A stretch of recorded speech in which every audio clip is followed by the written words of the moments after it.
So, Donald finally emerged from whatever cave he was hiding in over the last few days, and he's exactly the same. I know, shocking.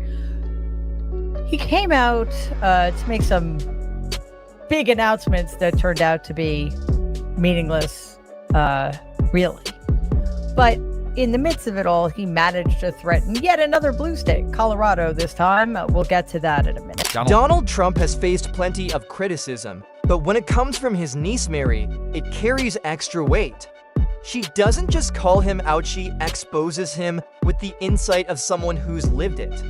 Her words cut deeper than gossip or headlines, tearing down the image he's tried so hard to build. Okay, obviously the big story of the week, although there are many other big stories we shouldn't ignore, but, is this Epstein stuff, right? Yeah. It appears your Uncle Donald, is kind of having a baby over this. He is starting to criticize his supporters. He's angry that many parts of MAGA seem quite fixated on this. I would just love to hear your reaction to the whole damn thing.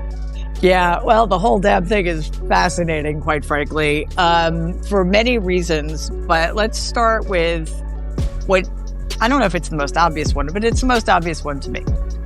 Donald is somebody who has lived his entire life with complete impunity. Like, he's been able to get away with everything. And he thinks it's because he's a genius, right?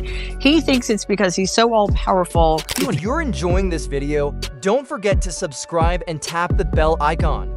What makes Mary Trump's criticism so powerful is her closeness. She grew up inside the family drama, while outside critics can only point at Trump's flaws. From a distance, Mary knows where his insecurities started, where the cracks first showed, and how his ego swelled to cartoonish size.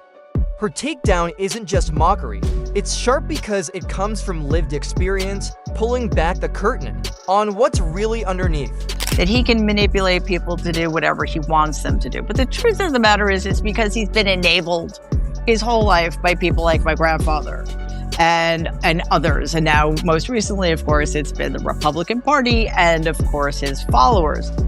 What he doesn't understand is that he can't turn off the switch. Now, I understand why he would think that, because, again, he has gotten away with everything pretty much.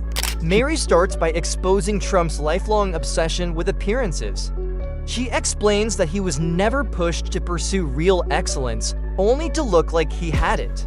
Instead of valuing substance, he chased image. As a child, he learned to measure success not through genuine achievement, but through showmanship. That's why so many Trump ventures, steaks, water, even his so-called university, were more about the brand than the product. To Mary, he's less a leader and more of a walking advertisement. This is, or at least should be, a major setback for Donald's ongoing plan to take over any cities that don't abide by his rules or agree with him or support him. But here's the problem, and this is something we've come up against time and time again.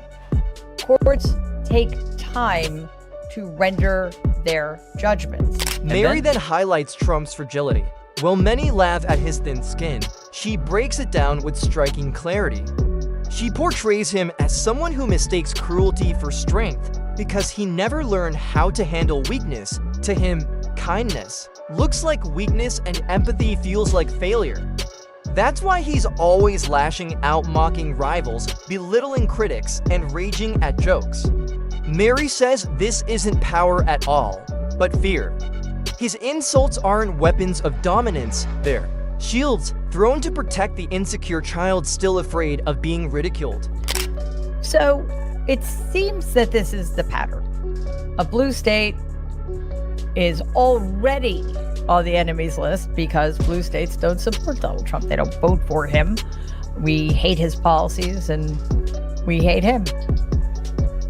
But sometimes it's a new thing that draws his ire, or I should probably say, becomes a handy excuse for his increasingly fascistic and hostile behavior towards blue cities and blue states. Mary then highlights Trump's fragility. While many laugh at his thin skin, she breaks it down with striking clarity. She portrays him as someone who mistakes cruelty for strength because he never learned how to handle weakness. To him, kindness looks like weakness and empathy feels like failure. That's why he's always lashing out, mocking rivals, belittling critics, and raging at jokes. Mary says this isn't power at all, but fear. His insults aren't weapons of dominance, they're shields thrown to protect the insecure child still afraid of being ridiculed. And all of a sudden, there's nothing to see or hear move along. It isn't going to fly, and it is kind of fascinating that is this issue. But I think he does not know how to process it at all because, unbelievably, for those of us who believe in accountability and who believe he's done horrible things for decades now, he cannot process the fact that he doesn't control this. Mary also exposes Trump's endless craving for approval. She describes him as someone who never outgrew the need for applause, treating every rally like a fix and every cheer like oxygen. In her view, he isn't governing, he's performing. Hooked on the sound of his own name, the rallies aren't about policy, but about feeding an emptiness that can't be filled. For Trump, lying isn't just a tactic at survival. He does it so instinctively that even when the truth would work, he can't resist fabricating.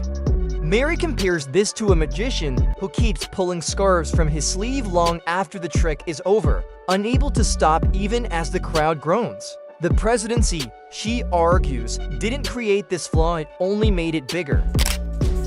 Colorado got singled out because it has mail-in voting.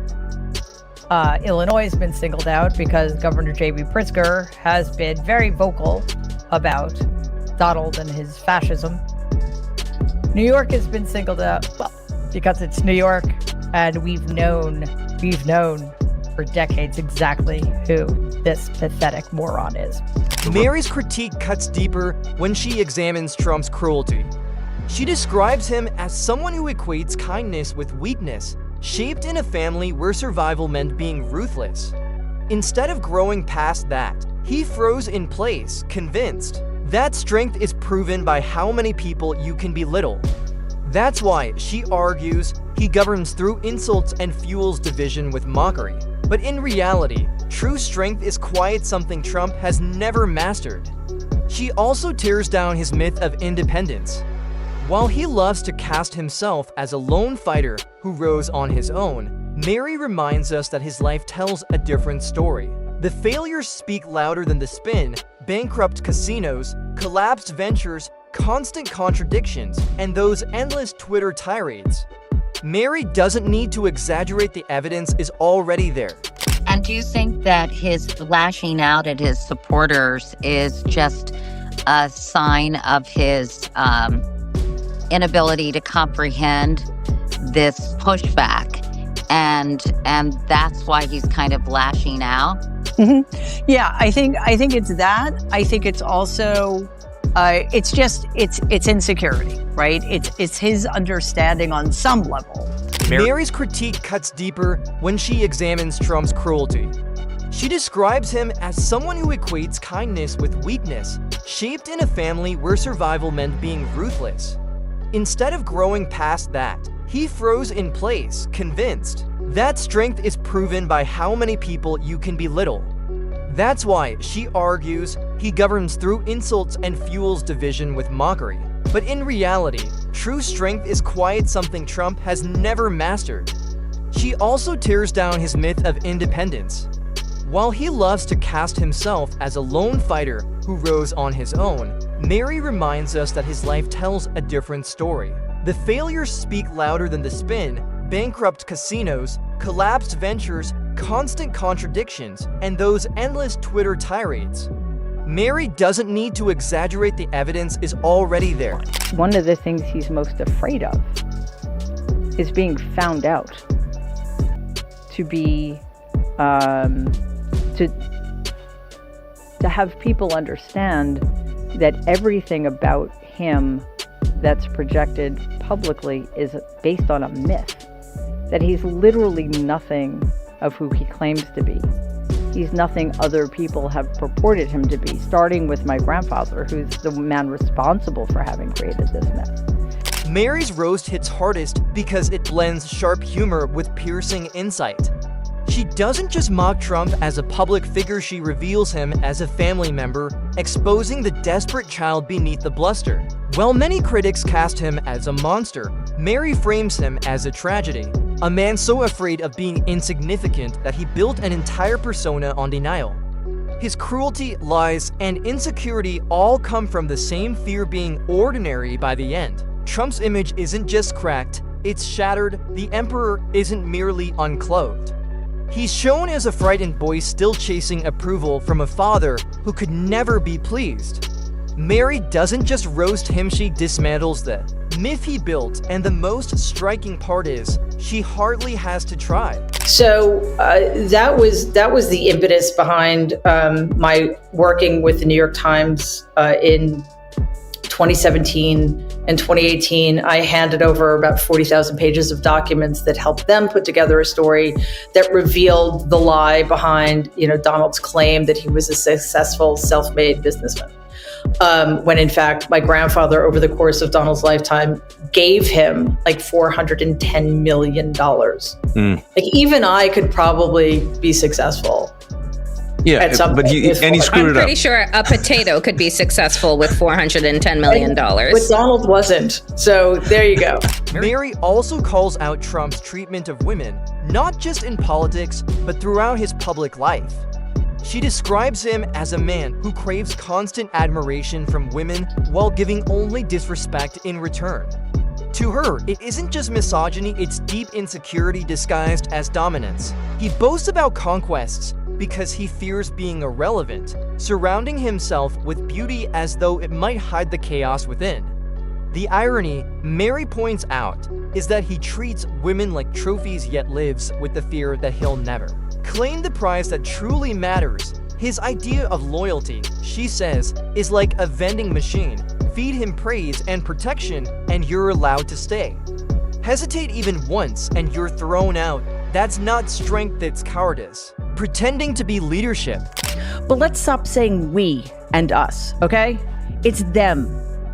It's these power-hungry murderers who care no more about our actual living, beautiful, wondrous children than they do about the goddamn clump of cells they pretend to revere.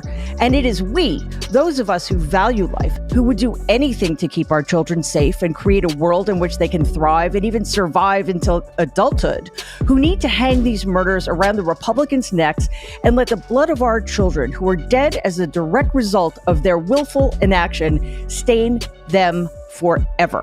Mary then takes aim at Trump's obsession with legacy. She shows how desperate he is to rewrite history even while it's unfolding, comparing his presidency to the greatness of the founding fathers.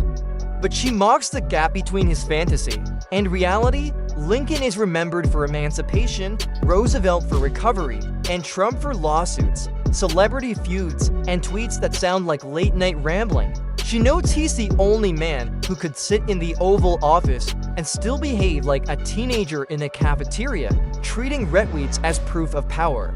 Mary also tears apart his financial mythology, exposing the self-made billionaire claim as nothing more than a fairy tale spun by a man who never learned the difference between creating wealth and borrowing it.